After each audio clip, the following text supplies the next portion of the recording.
All right, if I may jump in here, it looks like we have a quorum. The first thing on here on my agenda provided by Debbie is a roll call. So if I may, I'm just going to call you by the way I see you on my computer screen, and I will ask you to acknowledge by saying here or something like that. First up is Pat Parrish. And also Well- say where you're calling from, please. Okay, Pat, yes, please. I'm Pat Perush, and I'm calling from Royal Oak. Okay, thank you. Ryan, you're next up. Ryan Doyle, I'm calling from Detroit today. Okay. Angenique, it's your turn. Angenique Smiley, I'm calling from Royal Oak. Okay. And John, if you're still there, I see, oh, good, you're unmuted. John, will you check in, please? Yep, John Randall, I'm here from Royal Oak. Okay, and I'm Carl Stone. I'm going to try to chair this, and I'm sitting at my kitchen table here in Royal Oak. So if that's the members here, first thing on my agenda is approval of the minutes from the last meeting. Have people had a chance to read those? Actually, Carl, you did skip over public comment, but I will say that there is nobody in the audience any longer, so. Oh, thank you. That was not on my agenda, but I'm guilty as charged for doing that. Okay. Then we'll skip public comment since Debbie said there's none of the public out there. So the next item on the agenda then would be the approval of the minutes. Have you read these? And if so, I'd like someone to motion to approve the minutes. They seemed okay to me. Okay, I see Pat as starting this. Can I have a second for Pat's motion? Okay, Angenique, thank you. So we can open this to discussion. Is there any discussion necessary for these minutes from February 24th? Everybody happy? Yes. Yeah. Okay, can we call this for a vote? All in favor, please say aye. Aye. Aye. And Aye. okay, John, thank you for unmuting. Good. Okay, so that takes care of that. Debbie, are you happy so far? Well, it's Carol. It's Carol. Carol, oh, I'm sorry, I did that again. My apologies, Carol. I consider it a compliment. Oh, yeah, you're smooth. I like you already. Okay, next thing here is the rehabilitation case 2825. And that was explained here pretty nicely from notes from Debbie. I've got to find it here myself.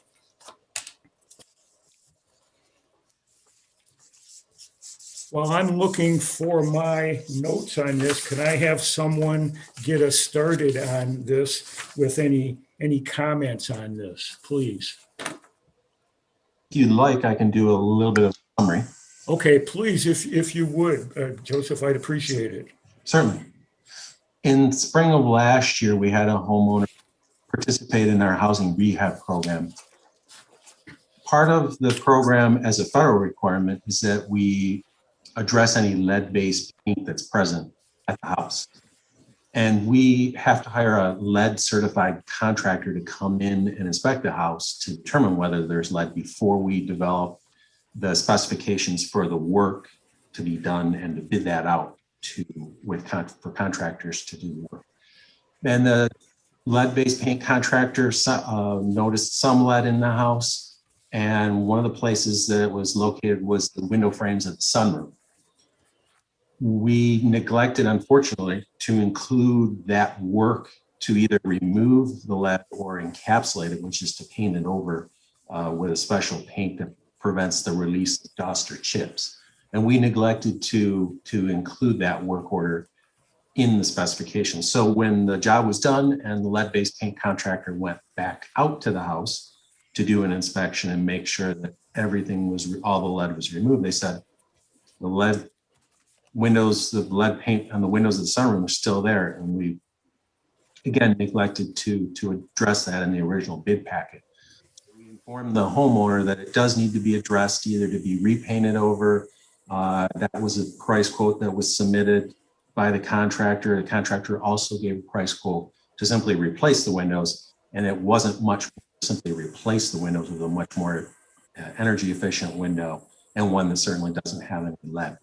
So the homeowner obtained, as any homeowner can, up to $10,000 of a forgivable loan for exterior improvements to the house. They did obtain that $10,000 to do a variety of exterior improvements, and that's the limit that's set by our program. This work, replacement of the windows, is an exterior improvement, and they're asking to have an additional $4,500 of a forgivable loan so that they don't have to take out a loan and make monthly payments on it. The forgivable loan, as board members may recall, is forgiven in equal parts so long as the individual continues to live in the house for up to 10 years. And then it would be forgiven completely. So the homeowner is seeking a waiver from that $10,000 standard so that they can have access to an additional $4,500.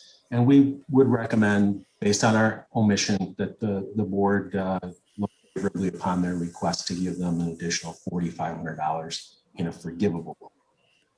Joseph, can I assume then that this is in the board's purview to okay this? We're not breaking any rules by approving this. That's correct? Correct. These are simply rules that the city establishes for its own program. The $10,000 is a threshold and type of loan that we set up. And if someone goes above and beyond that, they come to the board and ask for a waiver.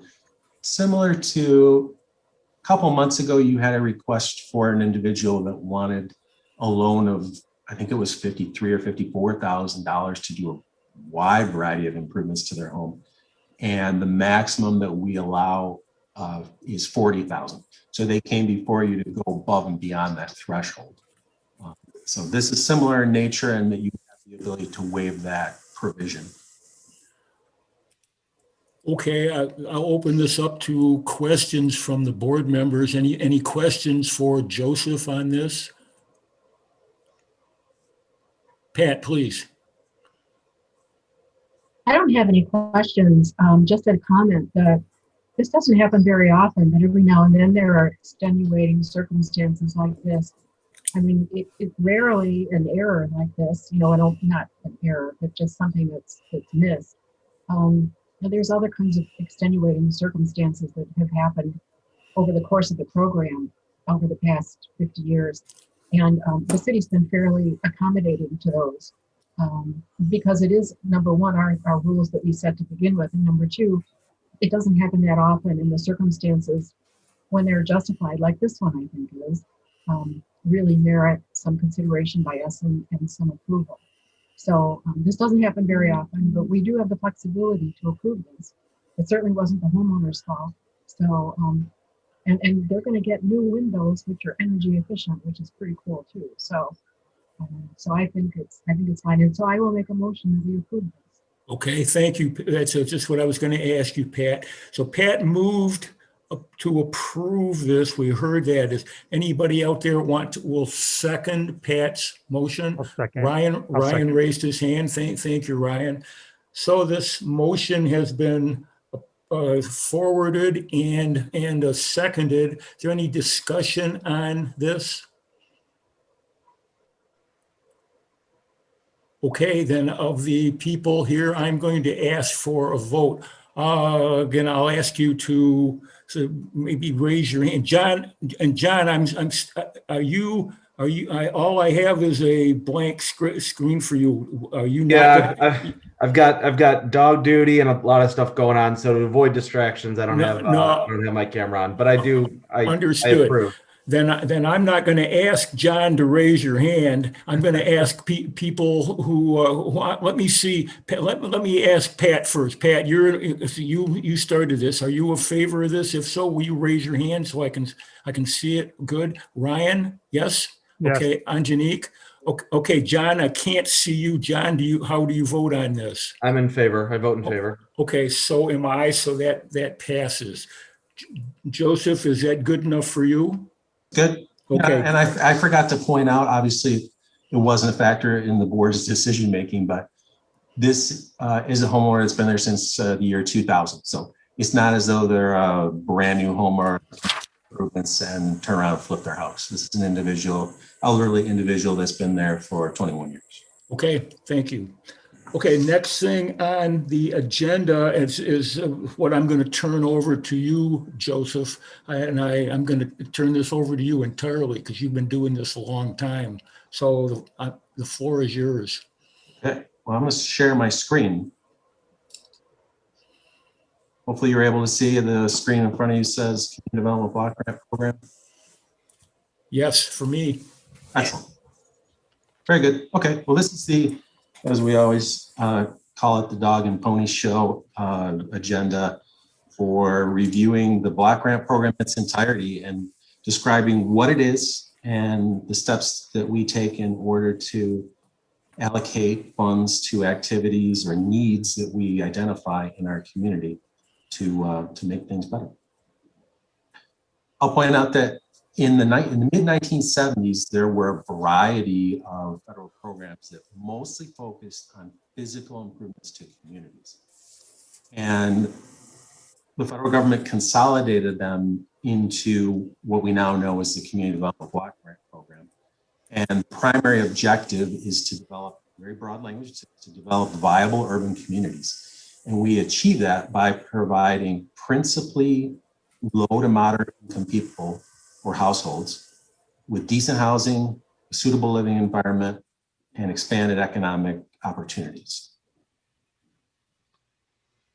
HUD has three national objectives associated with the program that most board members will be familiar with. Each of the funded activities that the city implements must meet one of these three objectives. First one being that it benefits individuals that are low to moderate income.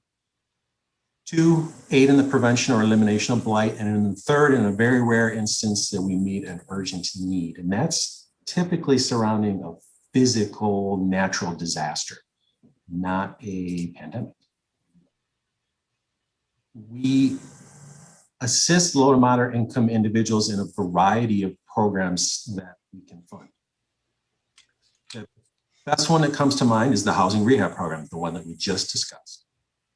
Any single family homeowner in the city who meets the income guidelines established by HUD, based on the number of people who live in the household, if there's one, for instance, if there's one elderly individual, so long as their household income is less than 80% of the area median income or the median family income.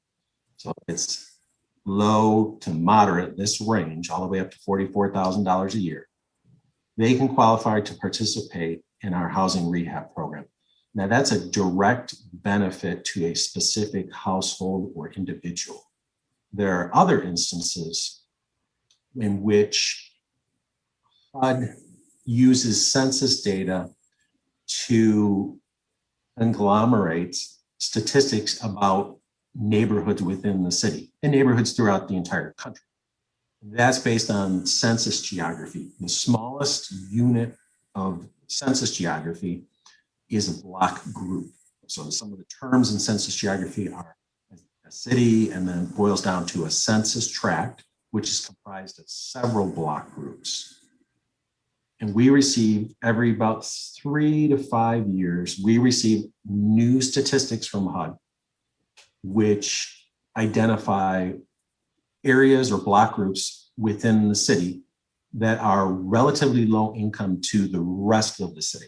So each community has low to moderate income areas within their municipality. Again, it's all relative to the statistical average of their municipality. On the screen, see if I can't zoom in on it.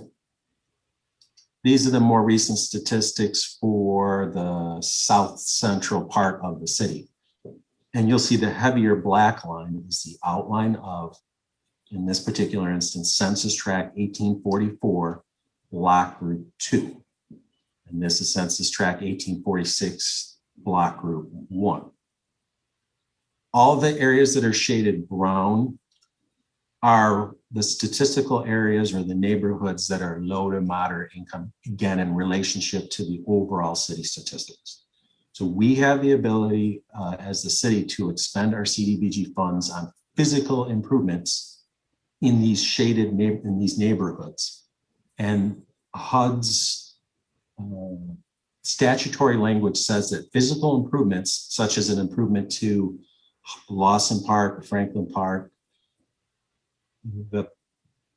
anyone that lives in that neighborhood benefits from that physical improvement to that neighborhood. And so we're able to spend money on a physical improvement, parks, planting trees, repaving a street, installing or upgrading fire hydrants, and it benefits everyone within that neighborhood. So not a direct benefit to an individual or a household, but to collectively to the individuals that live in that neighborhood. There are, again, the other objective is to prevent or eliminate blight. And we had some in the past, about maybe 12 to 15 years ago, we had designated East 11 Mile Road between downtown and closer to the I-75.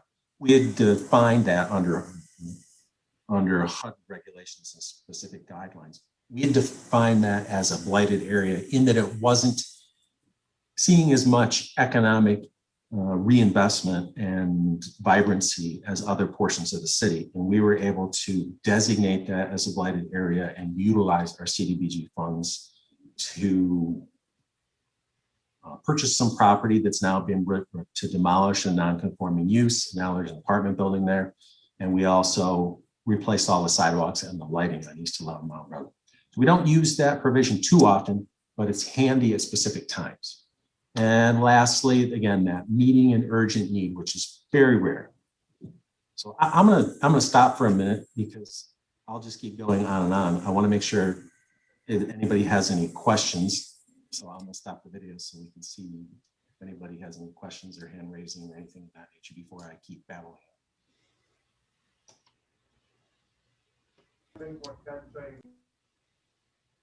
All right, I'm gonna keep going.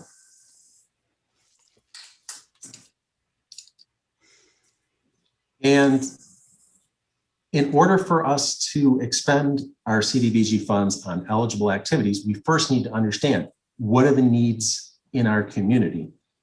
And that's done every 5 years in what's referred to as the consolidated plan. That's where we're at today, and we're going to review that at the next agenda. In the consolidated plan, we need to identify our housing, non-housing, and community priorities. And anytime we want to expend CDBG funds on an activity, it has to tie back to an activity or a need that we identified in that 5-year, that consolidated plan. Otherwise, HUD's going to say, you didn't identify it as a need, and it doesn't meet one of our national objectives. So we start with the 5-year plan of identifying those needs. Each year thereafter, we have an annual action plan, which identifies which specific projects we're going to fund and how those projects meet the needs identified in our consolidated plan. At the end of every year, we have a year-end report, which is under HUD's acronyms is known as a CAPER. A little bit more on the consolidated plan identifies housing and homeless needs, our housing market analysis, and non-housing community development needs. We are required by HUD to allow for public participation. The board held a public hearing at the beginning of the development of this consolidated plan at your September meeting. Since then, I've released an online survey to collect input, and we also held a live webinar for anyone that was interested. And we actually had 4 participants. It was very beneficial. Today is a public hearing in which Ms. Schwanger had noted that we did not receive any public comment. But we are required to once again hold that public comment at this particular stage in developing the consolidated plan. Our fiscal year and our program year starts July 1st and goes through June 30th. So it's not a calendar, it's not a correlating to a calendar year. It starts July 1st. We're going to, in a short while, review all of the applications that we got from city departments or outside agencies that are looking for funding in order to help the city address its priority needs that we identify in the consolidated plan. That's the summary of the program. If you have any questions at this point, that would be great. Otherwise, we can move on to a description of the next agenda item, which is activities that are happening this year and some of the action that the city commission funds that we got last year. And I think you probably will have some questions as we continue to go through the agenda and review applications. And again, try and figure out how these requests for funds tie back to the needs that we identify in our consolidated plan.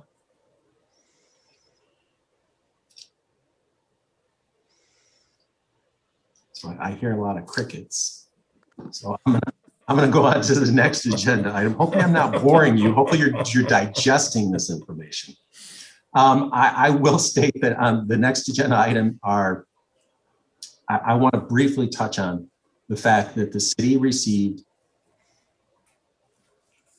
spring in March of last year, the CARES Act was passed, and that was to address the pandemic and coronavirus. And the city received a special allocation of community development block grant funds to expend on projects specifically to address the effects of COVID-19 on our residents. And so the city commission has met on several occasions and they've allocated funds. We did take it straight to the commission in an effort to try and expedite the funds and get the programs up and running. And the city commission identified ultimately 4 activities. One is to provide emergency food for anyone who lost their job or lost significant income due to the virus. And we contracted with Lighthouse or South Oakland Shelter, you may know them as, and they've done a good job of outreach to the community. So that program continues to be funded. We also have some money set aside for individuals who unfortunately may have become homeless recently, and we'll provide them instead of placing them in a congregate shelter where there obviously are limitations on the number of people that can be in the shelter, and to reduce the spread of the virus, we can provide South Oakland Shelter through South Oakland Shelter. We can provide that homeless person or family with a hotel voucher for up to 6 months. And we also contracted with Lighthouse and a group called Legal Aid and Defender from Detroit to help individuals who are late on rent payments. So again, if they're specifically affected, they lost a job or they lost a significant amount of income due to the virus, and we can provide them up to 6 months of back payment for rent. That's obviously if it's a fair market value. We're not paying for someone who has a very, very expensive apartment. It's for standard rate apartments. And we've been able to help quite a few people with their rent payments so they can stay in place and not be evicted. Lastly, the commission also set aside some funds in order to have a COVID-19 testing program. And that's a newer activity, and we're still trying to coordinate a contract with Beaumont Health in order to make that happen. So we're heading into vaccines, but people still need to be tested, and we're trying to work with Beaumont in order to get that program up and running pretty quick. So that's the summary of the special funds that we got from the CARES Act. This year ends June 30th, but the biggest project that I wanted to bring back to your attention, because some board members that were around last April, we started talking about funding activities for this program year. And we had a meeting set for March of last year, but it was canceled. So several weeks later, we simply, as staff, took it straight to the city commission because we were at a time crunch. But you may have recalled that we were looking to expend a significant amount of funds on improvements to Franklin Park, right around the corner, Lawson Park, and there are a couple of nearby traffic diverters. We set aside a large amount of money to do that project, and we had bids come back on March 9th. It came in much higher than expected. So last Monday, we took an amendment, budget amendment to the city commission so that we can move forward with improvements to Lawson Park and the diverters. We were not able to fund or have enough funding in this program for Franklin Park. So you'll see on your request to fund for next year, starting July 1st, you'll see that request to have the funds for Franklin Park so that we can finalize that packaged, we call it that packaged effort for that South End neighborhood. So that's a short summary of this year's projects. In that project, we sent contractor the contract today and hope to meet with them and kick off the project in another 2 weeks. Anybody has any questions about that one? Or we can move on to talking about the consolidated plan and next year's projects. I had a question. Is the program with legal aid defender still going on? Yes, absolutely. And what is the scope of that program? Is it just helping people with rent, or is it helping with eviction representation? No, not eviction representation. That's something that they specialize in. They're very good at that. But we focused on. I know, I used to work there. Oh, you did? Okay. They're very good. They're very sharp. I've been very impressed, and I've recommended them to several other communities that Legal Defender has wanted to enter into contract with other communities like ours, and I've gotten calls, and it's been very favorable. They've done a very good job. They're very responsive. We designed our particular program to specifically focus on back payment of rent because we knew that was the biggest chunk of dollar amount that we could spend. Now it takes their staff time in order to accomplish that, and we provide them a flat hourly rate in order to do whatever it takes to get to paying that back rent. But they have a tremendous pool of other funds where they can help people with legal representation. Thank you. Yes. That legal representation is an eligible activity under the CDBG program, but it's just something that the city commission and staff had recommended that really focus the attention on the funds for paying the back rent. And we thought there was a leveraging opportunity with legal aid and defenders, other pool of resources for them to handle the legal process and efforts. Thank you. Yeah, so I'm glad somebody had a question.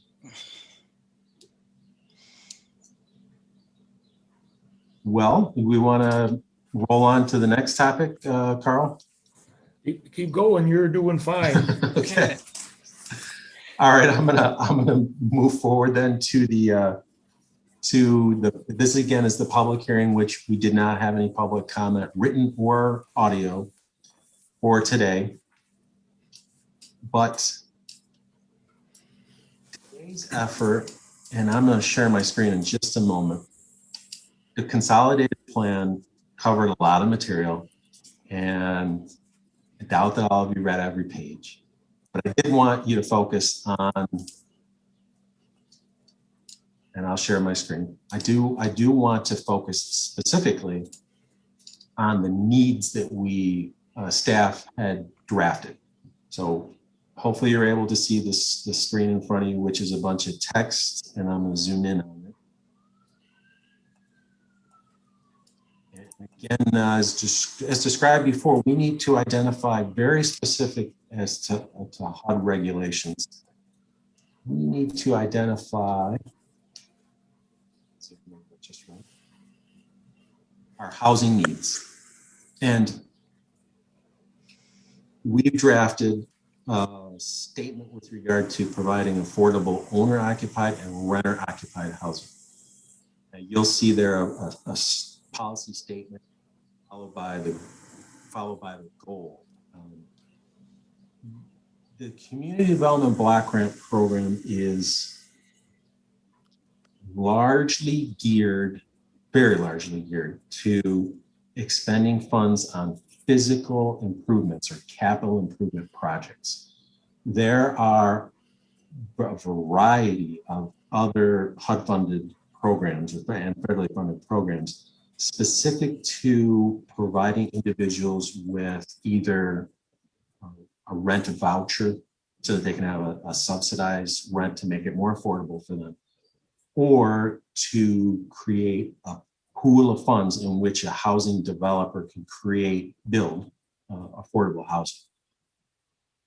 One such program would be what's referred to as a housing voucher or Section 8 program, which is public housing. The city of Royal Oak does not have any public housing that the city owns, but we used to operate our own housing voucher program. The administration of it became overly burdensome, so we transferred that ownership to the Ferndale Housing Commission.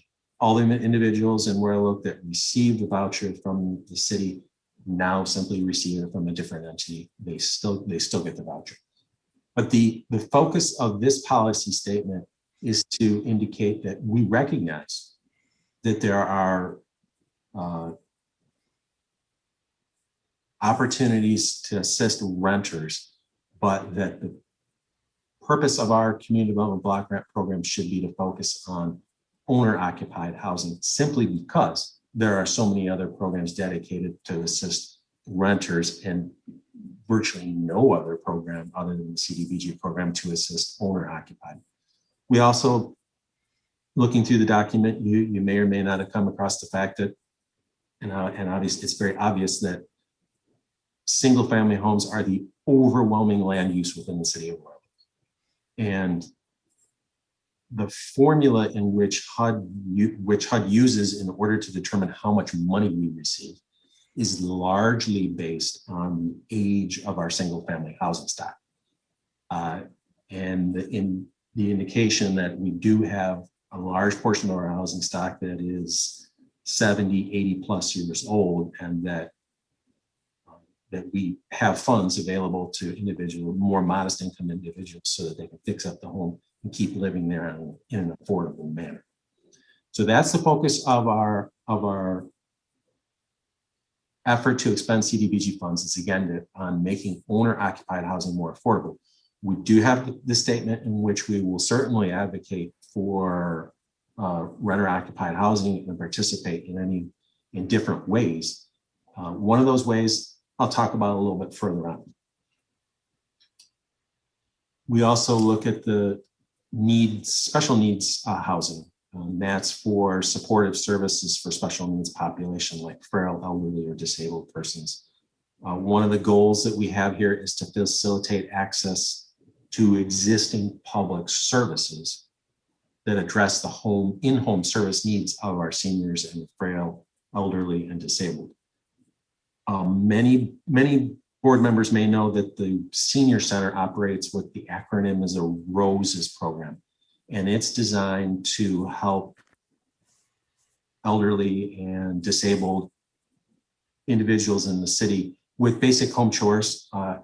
It assists anyone, whether they live in a single-family home or an apartment. They help anyone, and so we're looking to prioritize our CDBG funds for in-home services in the future. Obviously, a very strong component of the Community Development Block Grant Program is that we promote and ensure fair housing, and that we comply with all of HUD's required anti-discrimination laws, and that we further fair housing. So we have a specific plan that addresses how we're going to do that. One of those ways is through an education program. I'm very proud to say that over the last 10 years, we've had a very robust ad campaign, I'll refer to it as, and to educate our residents and our landlords of their the residents their right to fair housing and the landlords their obligation to the fair housing regulations. And so now we're testing the effectiveness of that ad campaign, and that we've contracted with the Fair Housing Center of Metro Detroit so that they can do some sample testing, go out, or in this case, in this day and age, a call up or email and try to solicit housing and determine whether they're getting a different response based on the individuals that they've hired to be testers to seek housing in the city. So it's not necessarily a punishment to those that aren't compliant, those landlords that aren't compliant. It's a reminder that they need to comply with fair housing regulations, and it's certainly with the city's receiving the CDBG funds, we need to take efforts in order to make that happen. We have to identify our homeless needs, and we've identified an action to support the immediate shelter, temporary shelter of those who are experiencing homelessness. Oftentimes, individuals experience homelessness due to eviction. That's a very strong correlation as to why individuals are homeless. They're facing eviction, or they're facing a circumstance of domestic violence where they live. So we are willing to partner with agencies that provide that immediate shelter. This current year, we allocated some funds to the South Oakland Citizens for the Homeless, and they run the Welcome In Day Center at the corner of 13 and Crooks. There's a Star Presbyterian Church, and they ran from December through the beginning of March, they ran a program in order to provide day shelter to individuals experiencing homelessness. And they were a wonderful organization to work with. And I think they had great success, again, addressing the immediate needs of those who are experiencing homelessness. We're trying to connect the individuals that are homeless with a wide variety of public services so that they can get back to a more stable setting and be self-sufficient. We can do that through working with organizations like the South Oakland Citizens for the Homeless. We can work with Haven, which supports individuals that are victims of sexual assault and domestic violence. And there are some others as well, such as the South Oakland Shelter. They provide hotel vouchers for people who may not be able to be in a shelter. They provide them with a hotel voucher.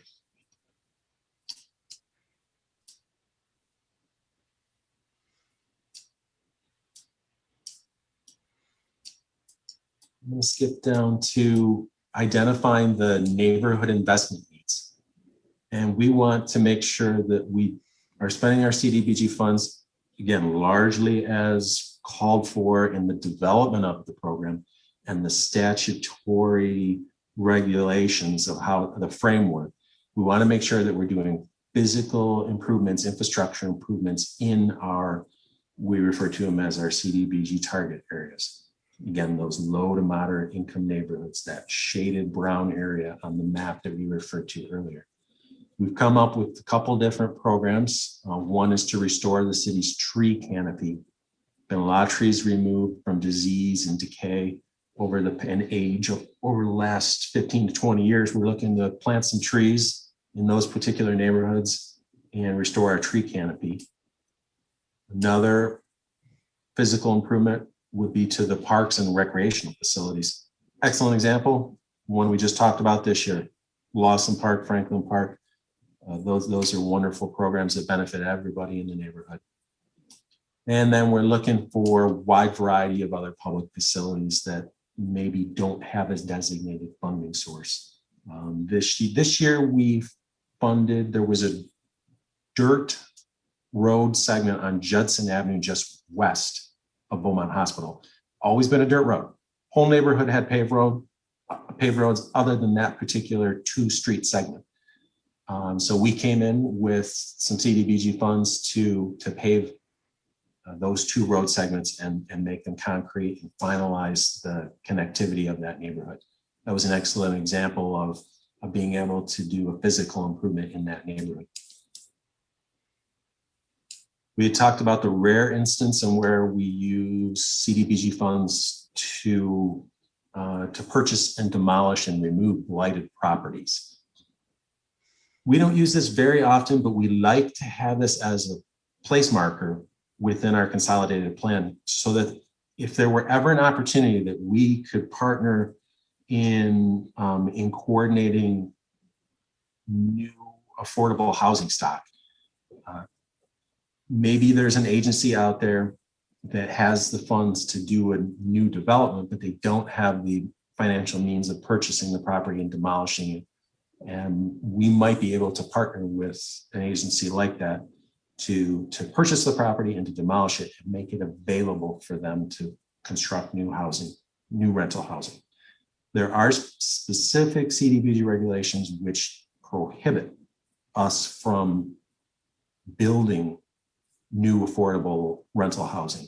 But that doesn't mean that we can't contribute in other ways. And so that's where we believe that this could be a good placeholder for an opportunity to pair up with an organization and use our funds to assist in providing or increasing our affordable housing stock and still meet the statutory regulations that HUD creates.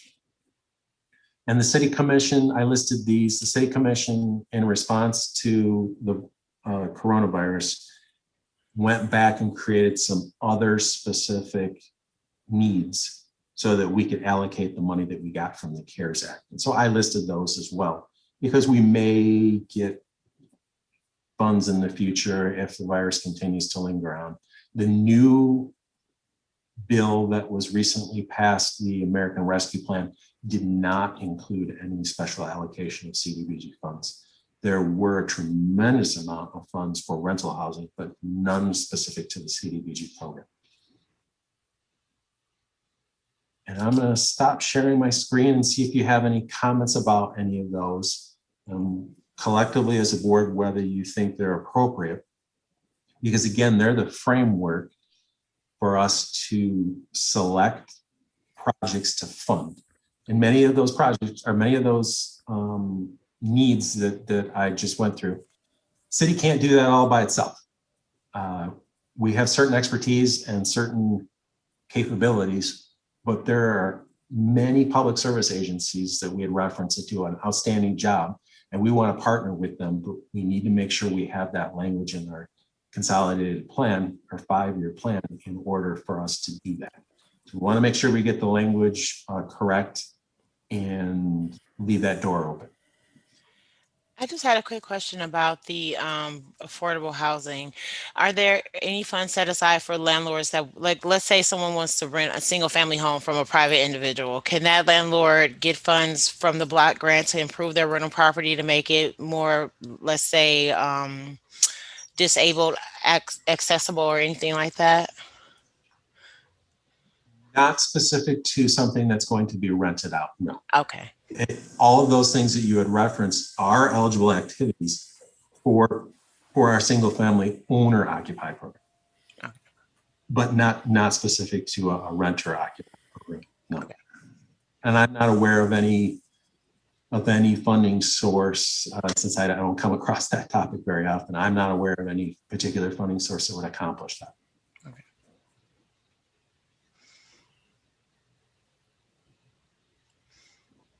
Pat, please. A question and a comment. The comment first, what's sometimes frustrating for us is to realize that as a home rule city of this size, we can't provide social services or create social service programs directly. That's just not something that we can do under the Home Rule Cities Act. So we have to develop these partnerships with these other agencies that do it so well, because we can't on our own, for example, build a homeless shelter. But we could partner with other people who are doing that. So the fact that we have developed such good partnerships with these people like Forgotten Harvest and the homeless shelter people and all the other agencies that we partner with is really terrific. And that's, it takes special staff like Joseph to cultivate those relationships, because we depend on them, because we know we have people in need in the community and we can't directly provide those services. But if we have good partnerships with other agencies that do, and the funding that we can direct that way through the block grant program. That's how we can serve the needs. The second thing is, I had a question, Joseph. It was my understanding that at least some of the seniors in both Barton Towers and the Royal Oak Manor, the two senior high rises, are receiving Section 8 rental vouchers or some kind of rental assistance. Is that not through Royal Oak? Are those buildings, because they're so huge, can they do that independently, or are they getting those Section 8 vouchers from somewhere else, or are they not doing the Section 8 vouchers? The housing voucher program, which is generally known as Section 8 program, the vouchers themselves are what we refer to as portable.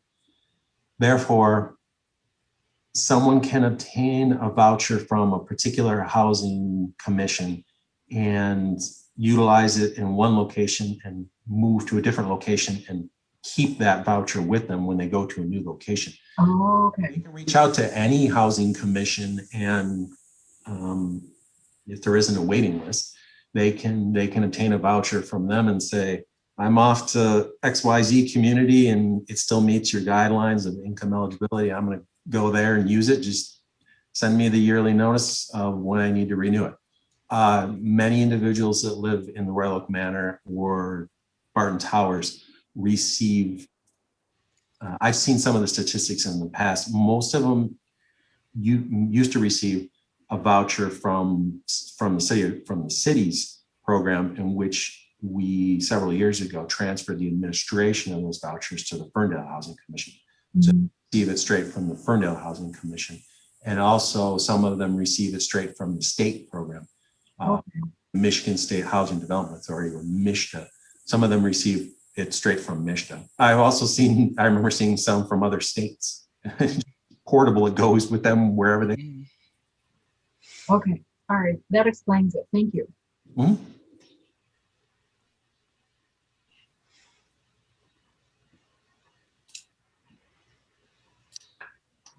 Hopefully everyone had the opportunity to look at the document. Again, I wanted to specifically focus on the needs and the goals that we have for the needs. We can always amend, we can always amend the consolidated plan in the future if a new need arises.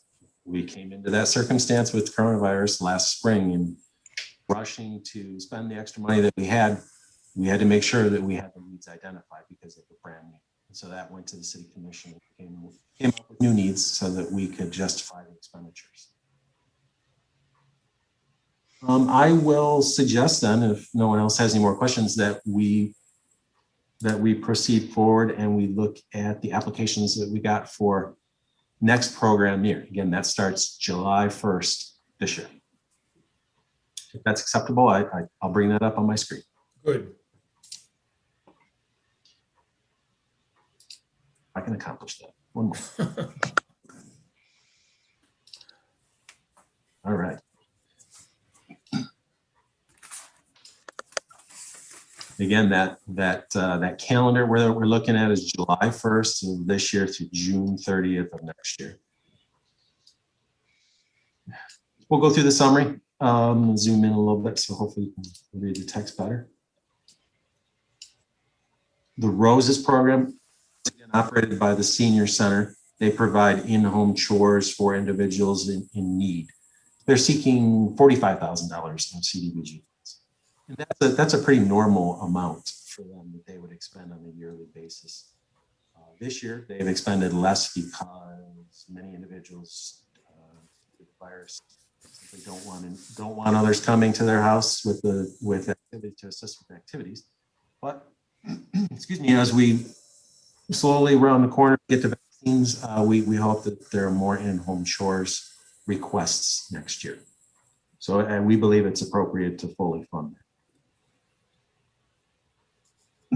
The agency that we work with this year, the South Oakland Citizens for the Homeless, excuse me, they provide the day shelter at Star Presbyterian, and they are seeking $14,000 so that they can pay for their rent, operational costs in order to help individuals in need.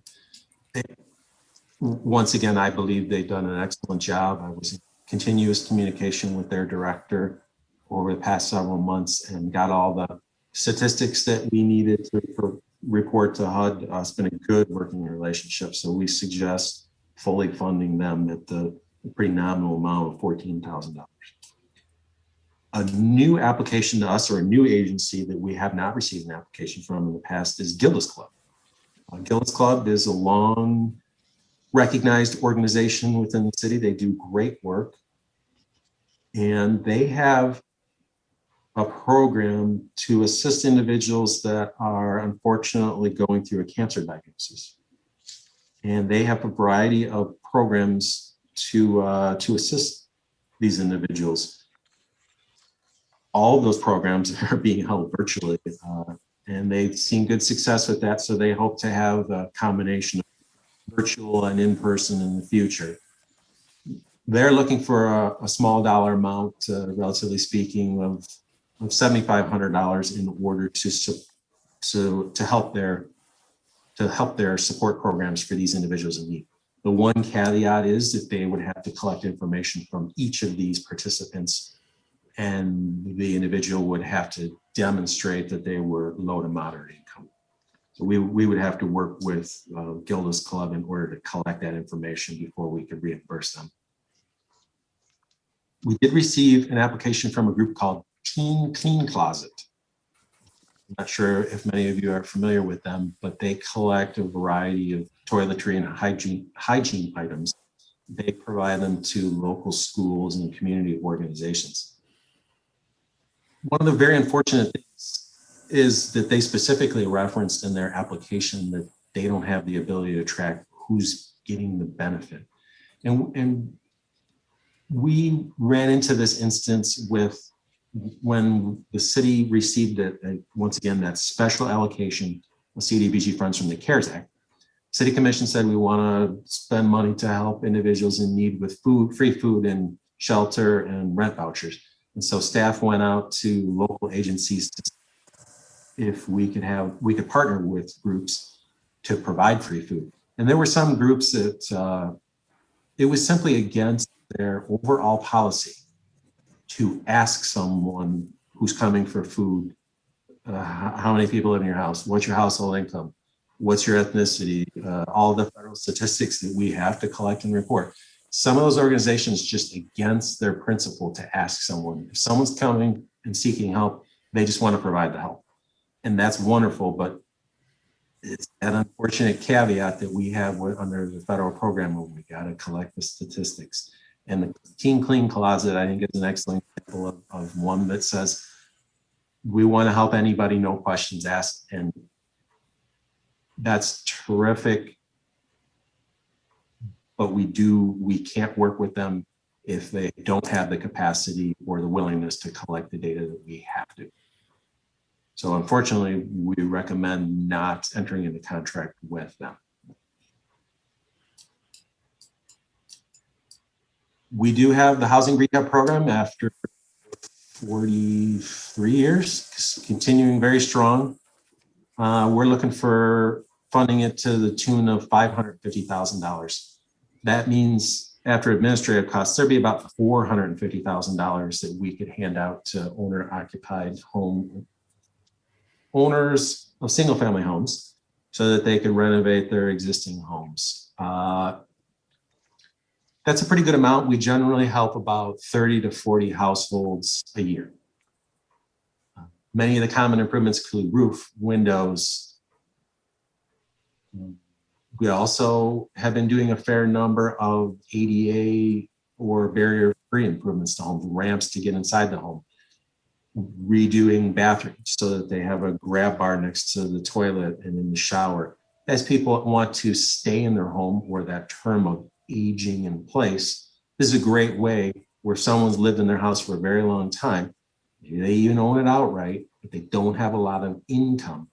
This is a great way to reward them with being able to stay in their house and have some minor renovations so that they can, as they age, physically remain in their home. So we're looking. Go ahead. Yes. Oh, question. Great. All right. I see on your spreadsheet for the rehab program, it's at $550,000. Did you just say that approximately $100,000 of that would be administration fees? Yes, generally speaking, that covers salaries and insurance, pension contribution, retirement healthcare contribution. Got it. Fairly Okay. significant. So those add up to about 100,000. Okay. Yep. Next on the list is Franklin Park. We had talked about this collective south end improvements that we hoped to fund this year. Bids came in high. Franklin Park is one of those elements. We're looking to, based on the comments from the city commission, they really want to prioritize this project and complete it. I'm gonna show my smiling face here. The city commission awarded the contract for improvements to nearby Lawson Park and traffic diverters at their meeting last Monday. The contractor is committed to holding the bid price for Franklin Park as well. If they start improvements at the diverters and at Lawson Park in May and June, if the funds get allocated for Franklin Park starting July 1st, the contractor can work on those other parks and simply roll right into doing Franklin Park. We get a better price. It all gets done at once. Everything gets done before the end of the fall. It would be mission accomplished for a very long haul. And I think Commissioner Perush can attest to the fact that this one's taken a long time to gather the input from the residents, to prioritize the CDBG funds. We want to walk away from this project feeling great for what's been done to that neighborhood, so the neighborhood can really benefit from it. That's my spiel on it, but if Commissioner Perush has 2 cents, she can throw it in. No, you're absolutely right. Doing Franklin Park wasn't considered initially. The focus was, first of all, let's get rid of the diverters, or if we're going to keep the diverters, let's upgrade them. And then staff realized that the diverters, at least in 2 separate locations, are actually connected to Lawson Park. So they thought, well, if we're going to do the diverters, let's just wrap it all into a park project, which means you could fold it together in the CBDG program.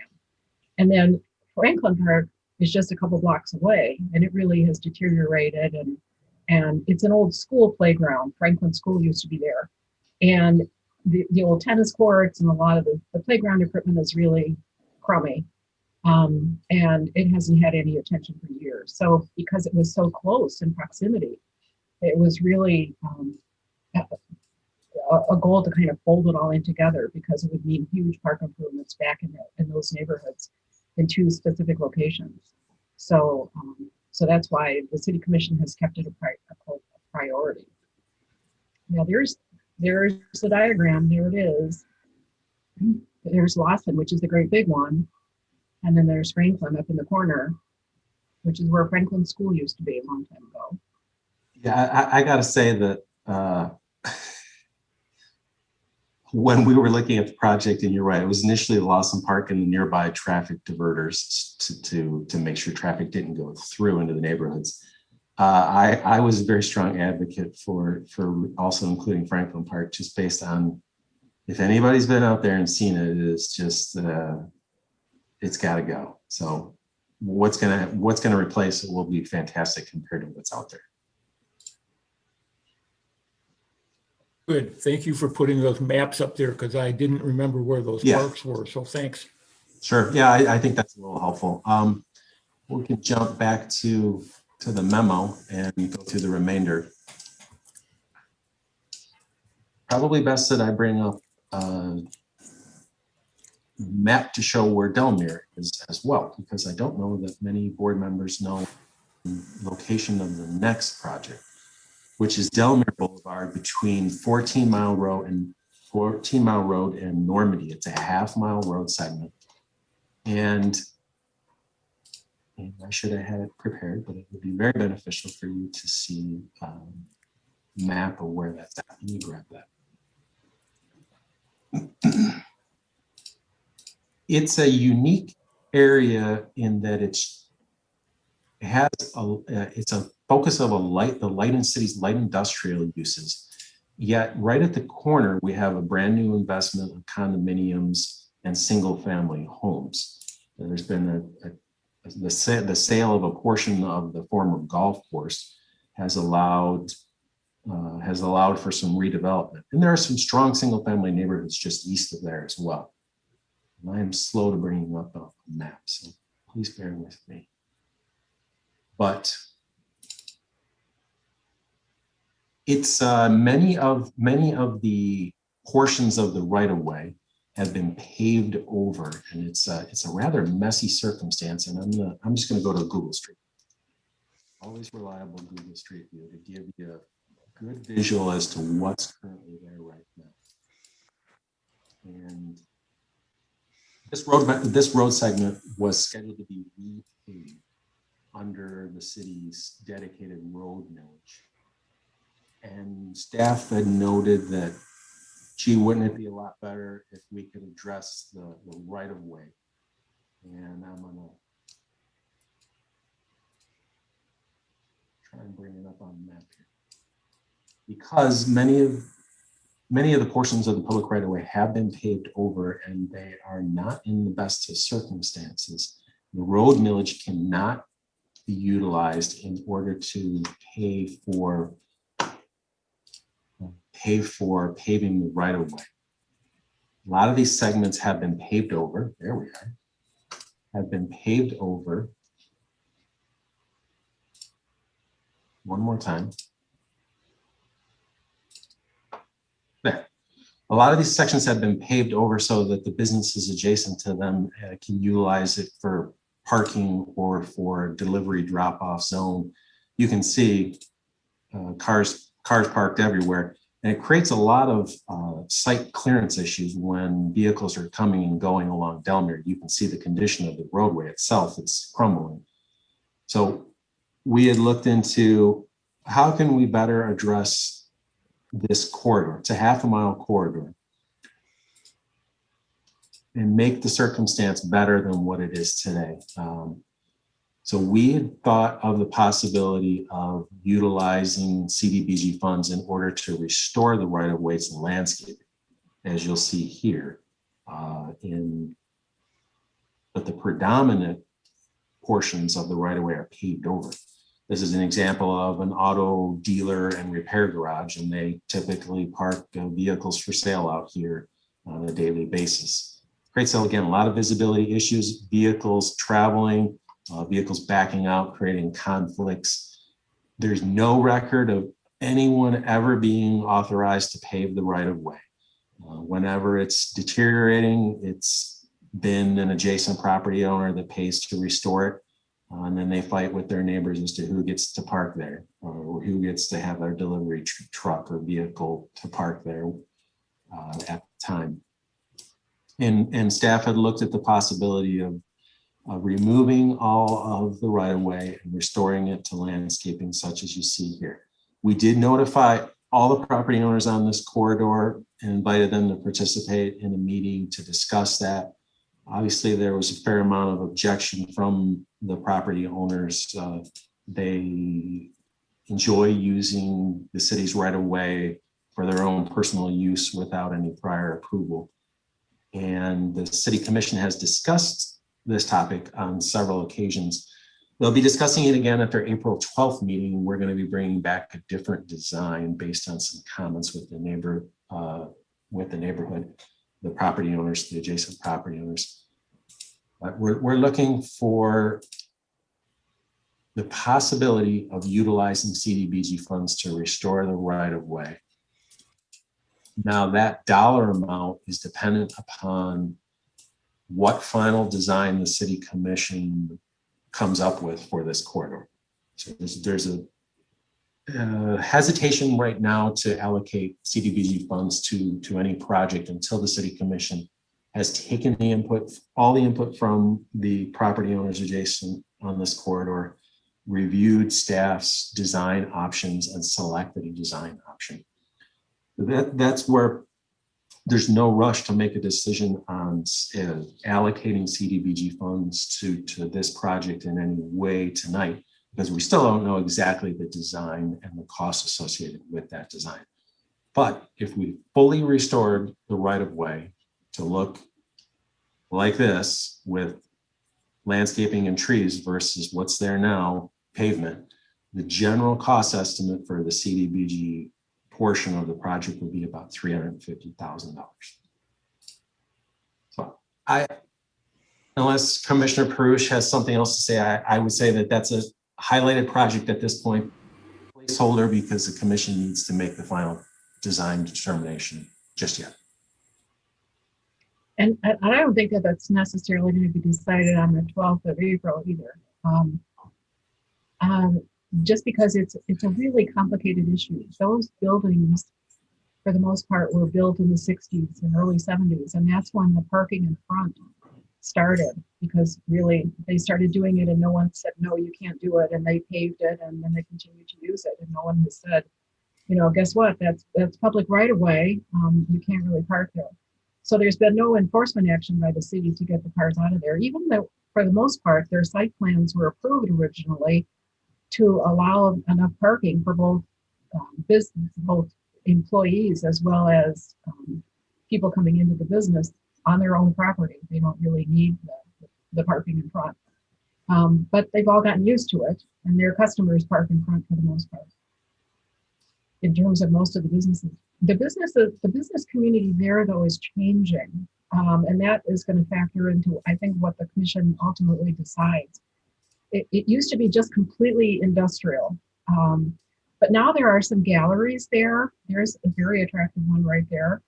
There's some other types of businesses that are not industrial by nature, that are drawing some customers, and so gentrifying is the wrong type of word, but it is changing in terms of the type of businesses that are locating there. So that's going to be a factor in terms of how much customer parking do you really need in front of your building now, or do you really need more in front of the building for the use that it is used for now than it was when it was first built in the 1960s, when it may have been a tool and die shop or whatever. So the businesses have, because of the sidewalk issue last year or 2 years ago when we put in sidewalks in the neighborhood and they all were opposed to it, they kind of formed this neighborhood association and are now speaking as a group and really are amenable to making some changes because they would like to improve the overall appearance of their neighborhood. I mean, it looks pretty run down, and they recognize that, and they know that it needs some improvements, and they're willing to make some investments of their own, apparently, in order to facilitate this process. But it's not all going to get decided, bottom line, on April 12th.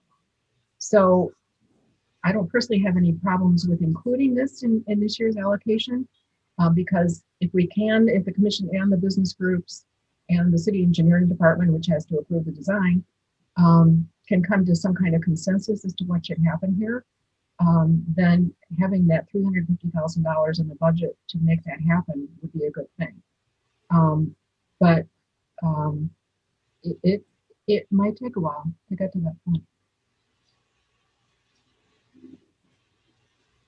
Well said. I will go back to the screen and we can continue through a few of the other projects. Always an opportunity to set aside a certain amount of funding to continue to plant trees in the city's public right-of-way and parks in eligible neighborhoods. We've been getting bid responses for trees in the $325 to up to near $600, and I've heard that prices have even gone up further higher than that recently. But any amount of funds that we allocate could certainly be could plant trees and continue to restore the city's tree canopy. There are a variety of park improvement projects that we've created a list.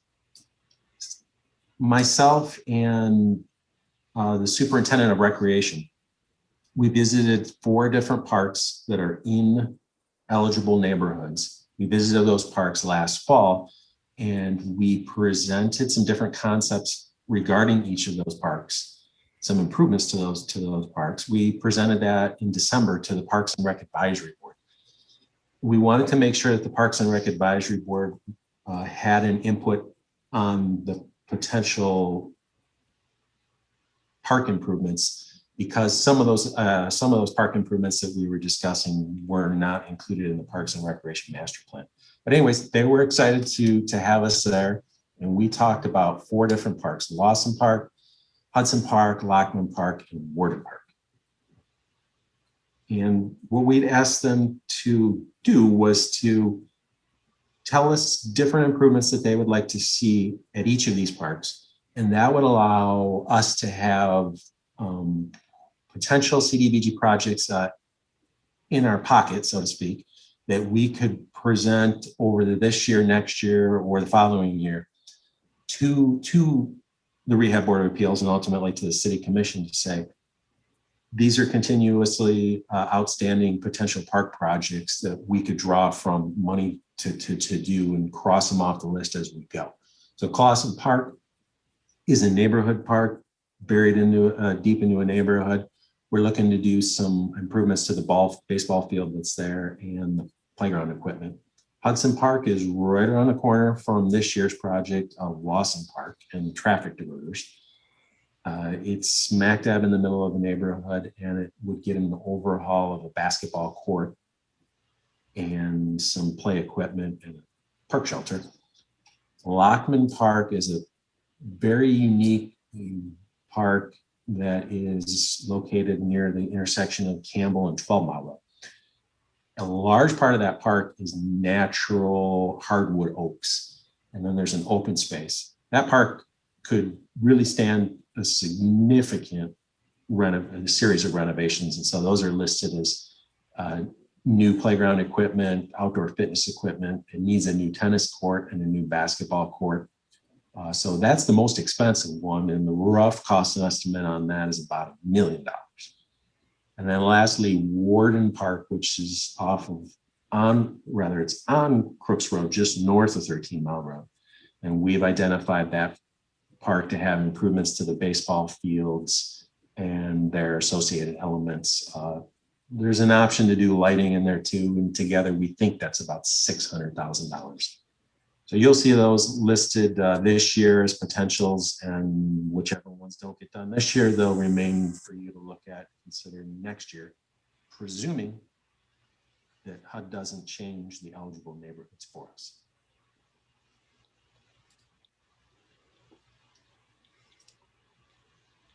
So if you would like, I can bring up the spreadsheet that was included in your packet, and we can plug in some numbers and figure out based on projects that you might want to recommend what would fit within the budget and what would get left out.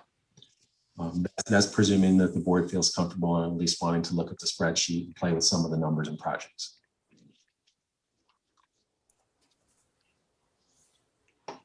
So if you'd like, I can bring that up on the screen. Please. Okay.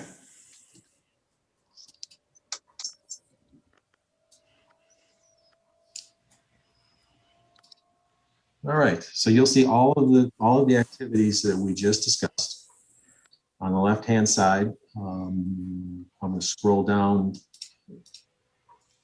Also importantly is the amount of, we've been notified by HUD as to what dollar amount we're going to get starting July 1st. That is shown on the screen here is just under $1.2 million. We receive program income through all those loans that we've been issuing for single-family homeowners for home renovations.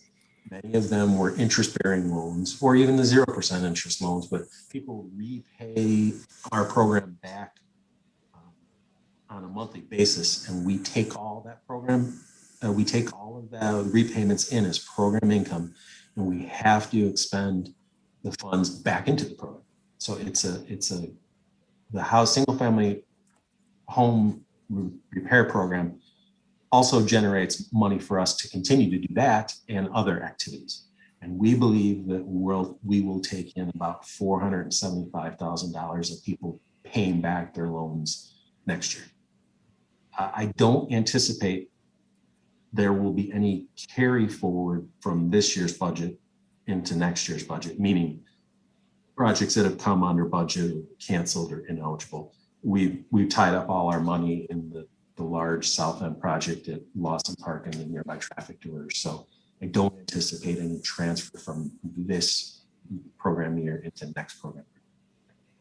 The budget is just under $1.7 million. And we can look at the activities, all those activities that we had referenced total up to just over $3 million.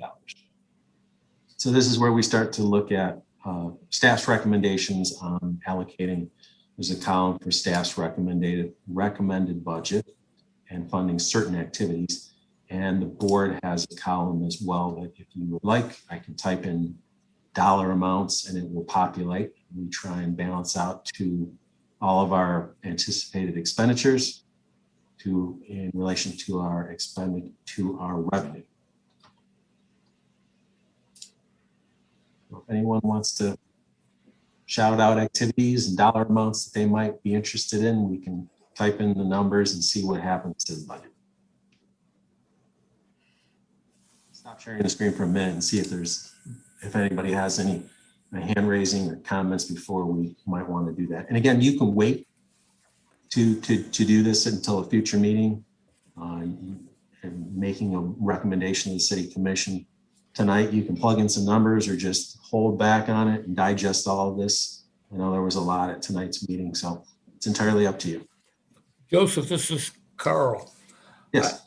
Are you convinced, because you've been doing this a long time, I see these parks and it's nice, but I don't see very many kids there or people using these parks. And if the thought was that if we improve the parks, more people will go there, then that's interesting, but I'm not entirely convinced that that's going to happen. So again, that's just one person's opinion here. Pat, why don't you got your hand raised, unmute and see if you can rebut me. We have a 4-year-old granddaughter who lives in Royal Oak. And over the past summer and fall, we visited 15 different parks in the city. The city has 57 parks. We managed to visit 15 of them. And by far, Olivia's favorite is Sullivan Park, which is one of the parks that was improved with block grant funds in last year, the year before. It was finished last summer. Yeah. Carl, if you go out there, I can guarantee you would like it too. Tell me again what park this is. It's Sullivan Park. It's Sullivan Park, and it's way, way, way up in the northwest corner of the city. It's just south of 14 Mile, and it's off of Greenfield. And it's a large, well, it's not a very large park. It has a sandbox, but it also has a new play structure area, which has the soft landing, not foam.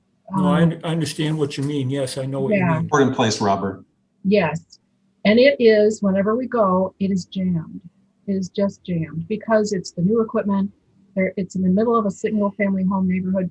It's close to Birmingham and Beverly Hills, and you'll find kids there from those communities as well because the parents have discovered it. So I think when you put the right type of equipment and the right type of amenities in a park like this, based upon what the community wants, and that's always what the Parks and Rec Board does, is it has these big community meetings and says, okay, what would you like to see in your park? It works. It really does work. So park activity depends upon the day of the week, the time of the day, but they certainly, all of them have been much busier since COVID because everybody's home. There it is. There's Sullivan Park. That's the big climbing structure that's, and then there's like a zip line thing, and then there's another type of play structure. There's a big sandbox. Anyway, it's a pretty cool, there's swings, different kinds of swings. Anyway, the parks are used quite a bit, more than you would think, especially during COVID, when everybody's working at home, and even during the winter, people just want to get out of the house, and so they go to the park. And if there's good equipment there, it will be well used. Waterworks Park is another one that was improved recently. I don't think with CDBG funds. I think that was just came out of the parks budget. But it's right in the middle of neighborhoods, and it's crowded. It's very crowded. Grant Park is another one that gets a lot of use. So it kind of depends on the park, but they get a lot more use than you would think. Okay, thank you. We hope to see Carl at our parks real soon. I know he's a runner. That is true. Okay, but having heard, yeah, Pat, go ahead. But and just having heard you say that, Pat, we've still got a question of too many parks and not enough money. That's the issue here. And I don't have any suggestion how to handle this. You just said you've been to several of the parks, and you at least know where these parks are. So I'm gonna defer to you on a lot of this. And go ahead, you seem to want to say something. Please do. Well, this is about the park issue, but then also I have another question about another item in our list here. I think it's appropriate to move forward with the Franklin Park improvements this year, because that was scheduled for last year. The bids came out really, really high. All of the city bids are coming in really high because the price of doing anything in the metro area is really high. And I think it's good to have the information about the other 4 parks, Clausen and Hudson and Lockman and Worden, but I don't think those are on our list for this year, or they should be. It's good that we've analyzed them. We kind of know exactly what is needed there. The Parks and Rec Board is on board with that. But I think those are parks that, assuming that they're still eligible in eligible areas on a going forward basis, we start to look at those at maybe starting next year. We'll get Franklin Park done this year and Lawson Park. Those will be our 2 big parks for this year, and then we move on from there. Because realistically, I mean, we would be taking money out of our housing program and some of our other programs in order to fund those activities. Those are big dollar amounts. Except, Pat, I don't see Lawson Park on this spreadsheet. I'm sorry, it's Franklin. Oh yeah, you mentioned Franklin, and that's the one that's coming in over planned amount. But you just mentioned Lawson too, and again, I don't see that on this spreadsheet. That's in last year's program. We approved that this year. It's this year's program, but we approved it last year. Okay, so we're not concerned with money for that because that's already off the table. Got it. It's already Okay. taken care of. Thanks. It's already funded.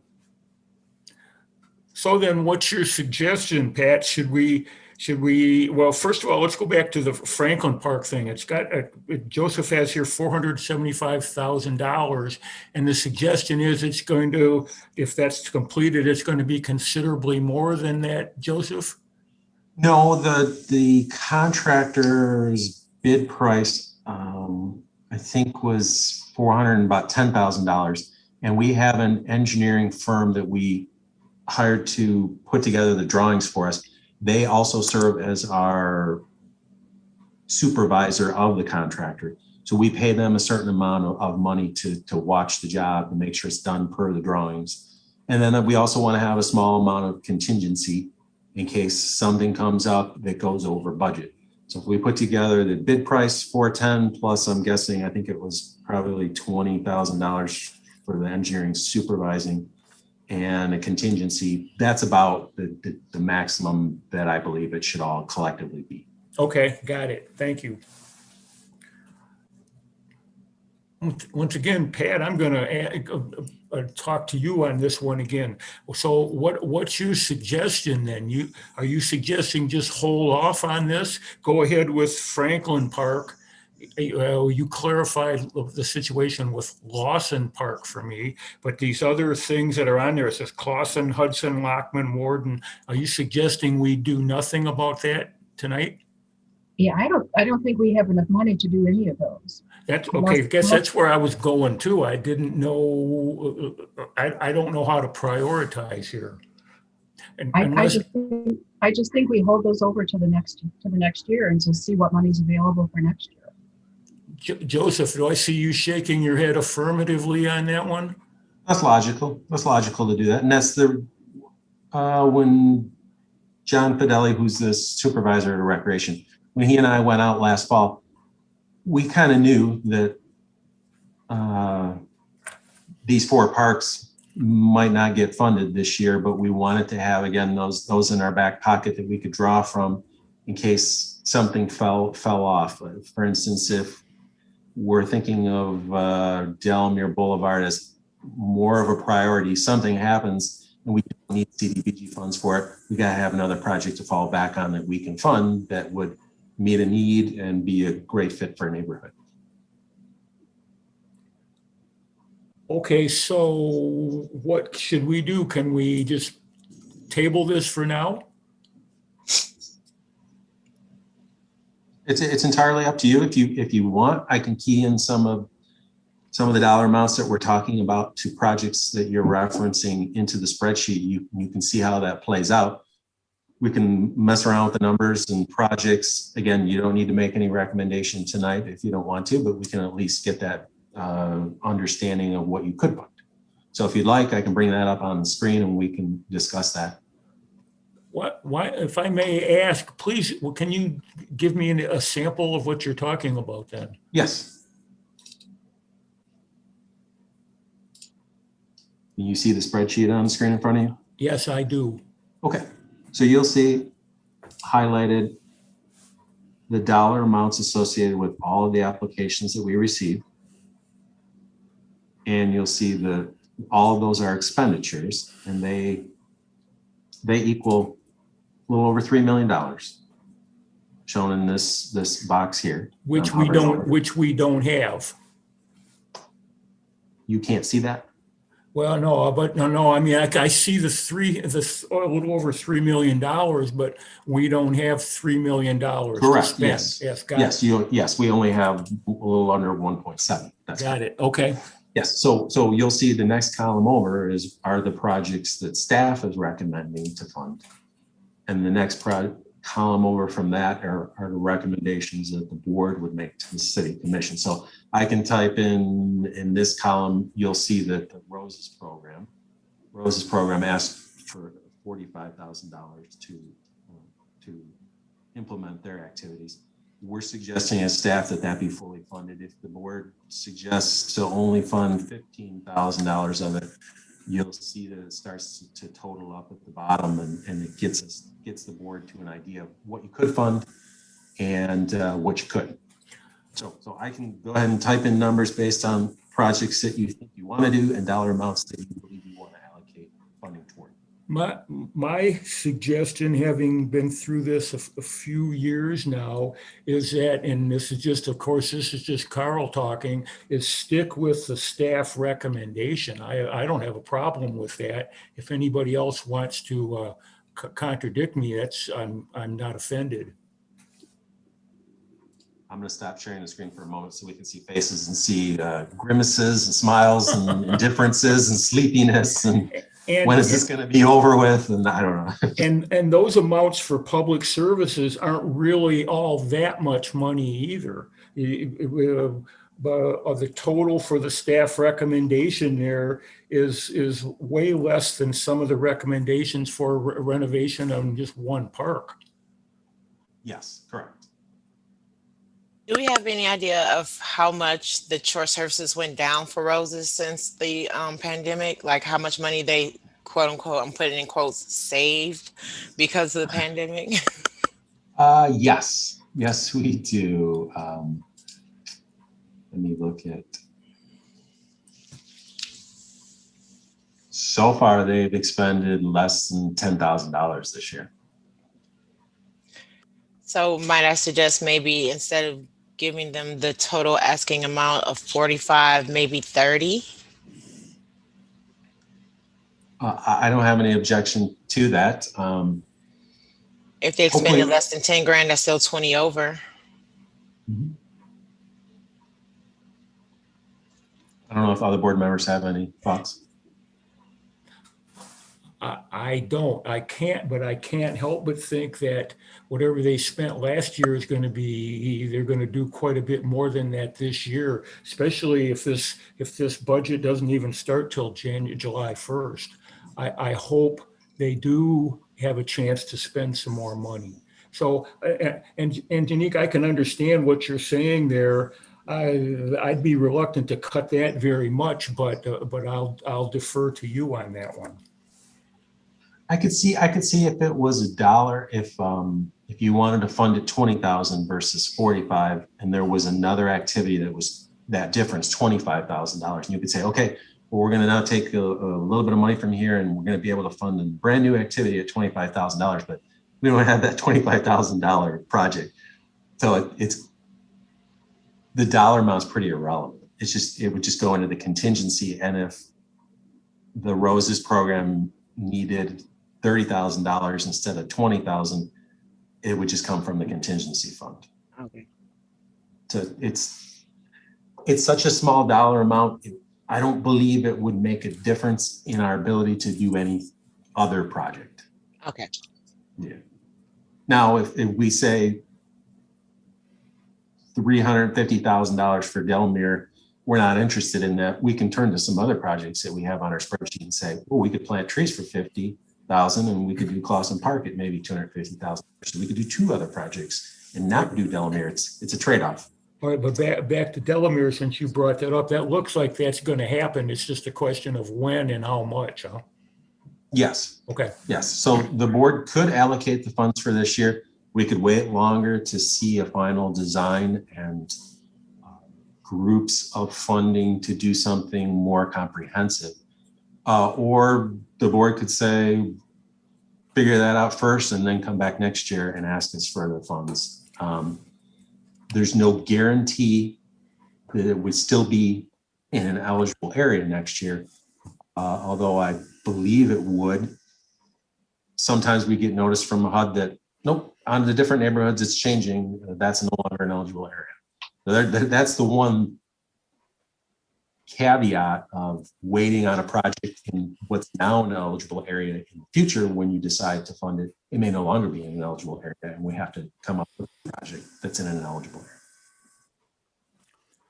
Joseph, if the Delamere project doesn't go at all this year because people can't agree on what to do, and we allocated this in the budget, the $350,000, and it's not going to happen, is there an opportunity later on to move that someplace else?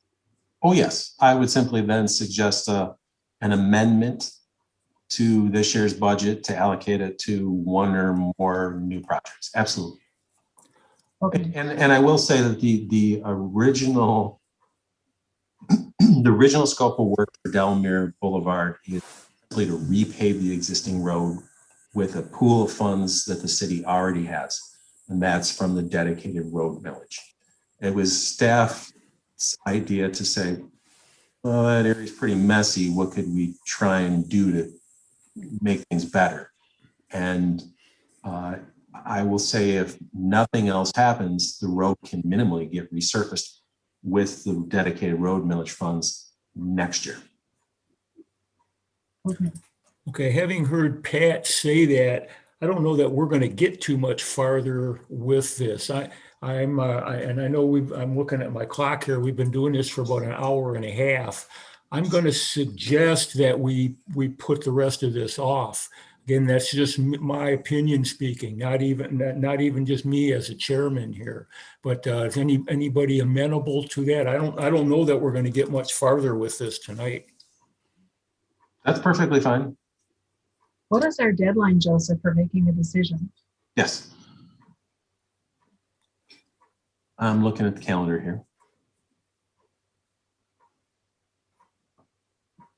Is it our May meeting? It needs to be approved by the city at the city commission no later than your May 10th meeting.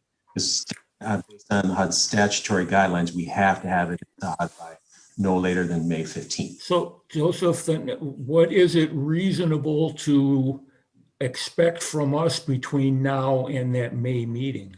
Your next regularly scheduled meeting is the 27th of April. Okay. Suggest that you hold a special meeting before that in order to make a recommendation to the city commission. You can look at your calendars and think of some dates, and we can settle on a time before April 27th. But what would you anticipate we would get done at that meeting that we have or have not done tonight? Would be setting the activities and the associated funding levels for next year's projects. I'm hearing some, I don't know if the hesitation is the best word, but some question in terms of setting aside $350,000 for Delmere due to a lack of a clarity in a final design and associated price with that. I believe that's what I'm hearing from you tonight. So then that's the real hang up. Would we, if we met for our April meeting or whenever, would we know more about the disposition of that $350,000? So then $350,000, so then we could talk about allocating some of that money to the parks? You may after the April 12th meeting, but as Commissioner Perush had pointed out, the final design for Delmere Boulevard and all associated pools of funds to accomplish that final design, they may very well not make that decision at their April 12th meeting, but that is the next time that they will at least talk about the topic. So we may know more after the 12th, but we may not have a definite answer. So then is there any reason why we can't just approve what these numbers that are on here now?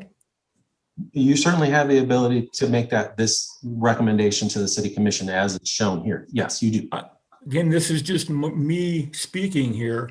I don't see that we're going to get anything accomplished by meeting again between sometime in April. I don't know what else we can expect to get done. So I'm going to suggest that we go with the numbers that you have here. But again, I'm sure open to suggestions from the other board members here. Please, Pat. I'm always unmuting myself at the wrong time. I would agree with that. I think putting the $350,000 in there for Delamere for now is a good thing. That's an indication that we're at least willing to expend that much if the city and the neighborhood gets themselves together and actually comes up with a plan. And if they don't, then we can take it out later and put it someplace else. We may not get park improvements done this year because I think it's too late to go out for bids, but at least we could allocate it to another park project or parts of park projects. So, but I think putting it in there, I think is an indication that neighborhood and city, if you would like $350,000 to look at for your program up on that street, in addition to the road villages, here's a pocket of money. So I would agree. I think we're not gonna learn anything more between now and when we have to make a decision at the end of April. It's just gut feeling is just not going to happen. So I agree. Of course, I'm agreeing with myself on that one. Joseph, then do you need some recommendation from us now then? Yes, and before that, I will indicate that oftentimes as staff, if there's a new project or a change in the dollar amount of a CDB project for a particular program year, oftentimes, and it's an amendment to the budget, oftentimes we take it straight to the city commission. I can provide you confidence that if the commission, if you recommend $350,000 for Delamere Boulevard and the commission for some reason, one reason or another, does not utilize the funds for that project, I can bring the topic back to this board to make a recommendation on expending the funds, those funds on another project or projects, and you'll have the chance to once again recommend something different to the commission. Okay. So we can provide you that ability to do that in the future if the commission does not utilize the funds that you currently set aside for Delaware. And if you choose to follow staff's recommended budget, there is a suggested resolution that I'm going to bring up on the screen. And that would provide someone the ability to suggest approving the recommended resolution on the screen and the associated dollar amounts that we discussed and reviewed in the spreadsheet. So you'll see a suggested resolution on the screen.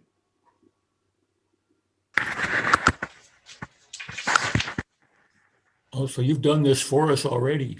Well, we always try and fill in some of the blanks. That's why they pay you the big money down there. Well, one of the hats that we wear.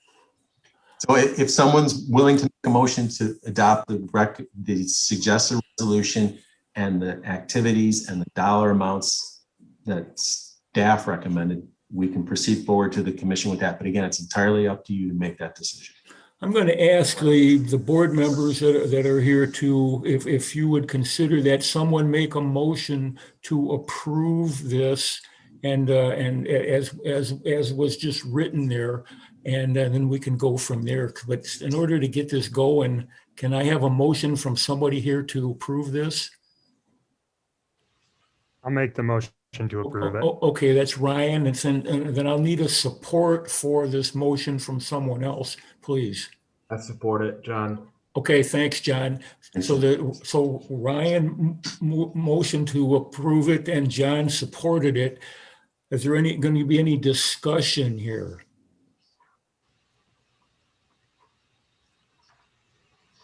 Okay, then I'm going to bring this up for a vote. All in favor of the motion, and I won't even pretend to remember everything that Joseph had put up there. All in favor of the motion, please. I can see hands of Ryan and Pat and Angenique. Would you raise your hand if you approve of this, please? And then John. Okay, I heard John's voice vote. Okay, Joseph, is that good? Yes, that's great. We can proceed forward with your recommendation to the city commission and see if they concur and start some activities July 1st. Okay, thank you. Can I move on to other business here now then? Yeah, and I don't have any unless you do. Okay, now this is just for me. Debbie normally after these meetings sends me minutes to approve. Will those minutes come from you, Joseph? Sure. Yes, I can send those on to you. Okay, thanks. And then she's got my email address. There's no hurry. I just wondered how we were going to handle that. Absolutely. So then I will look at them and then send them back to you. Please. Yeah. Okay. Got it. Okay. Thank you. So that's the end of my agenda here, except letter G that says adjournment. Can I have someone move to adjourn this meeting, please? Pat, okay, thanks, Pat. So a second to adjourn the meeting. And Angenique, thank you. So all in favor of adjournment, please either raise your hand or in John's case, say aye. Aye. Okay, thank you. Thank you for attending. It's been a long time. Joseph, anything I can do for you before we sign off? Yes, you can make a commitment to go visit all those parks that we just. Well, Pat's we want everybody to go off. Pat's already got a head start on me. Okay, Yes, thank you. Good night, Joseph, and thank you again for all the work. And Carol, if you're back there, thank you for all the work you did behind the scenes again. Thank you, everyone. Have Okay. a wonderful evening. Bye. Bye. Thanks.